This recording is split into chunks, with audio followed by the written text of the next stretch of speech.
কখনো ভেবেছেন ফ্যাক্টরিতে কাগজ কিভাবে তৈরি হয়? কাগজ তৈরির জন্য মূলত গাছের কাঠ ব্যবহার করা হয়। সাধারণত পপলার, বীচ এবং ইউক্যালিপটাস গাছ থেকে কাগজ তৈরি হয়, কারণ এই গাছগুলোর কাঠে সেলুলোজ ফাইবারের পরিমাণ বেশি থাকে।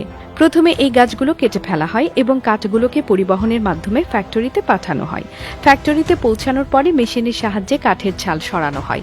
তারপর এই কাঠগুলোকে ছোট ছোট টুকরোয় কেটে ফেলা হয়। কাঠের এই টুকরোগুলো একটি ডাইজেস্টার ট্যাঙ্কে পাঠানো হয়। সেখানে কাঠের টুকরোগুলো অ্যাসিডিক সলিউশনে সেদ্ধ করা হয়। সেদ্ধ করার ফলে কাঠ থেকে লিগনিন এবং সেলুলোজ ফাইবার আলাদা হয়ে যায়।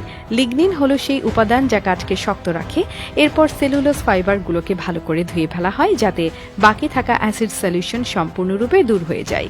কিন্তু এই ফাইবার সরাসরি কাগজ তৈরির জন্য উপযুক্ত নয়, তাই এতে ক্লোরিন মুক্ত ব্লিচিং করা হয়, যেখানে হাইড্রোজেন পারঅক্সাইড এবং অক্সিজেন ব্যবহার করে ফাইবারকে সম্পূর্ণরূপে পরিষ্কার করা হয়।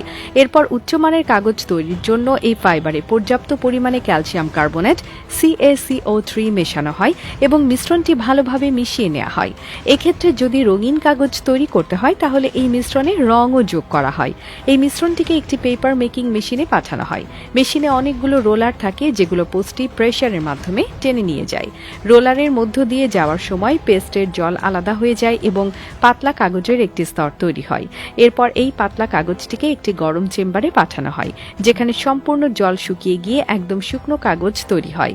কাগজ সম্পূর্ণ প্রস্তুত হওয়ার পরে এটি ল্যাবে পরীক্ষা করা হয়, যাতে এর পুরুত্ব এবং গুণমান নিশ্চিত করা যায়।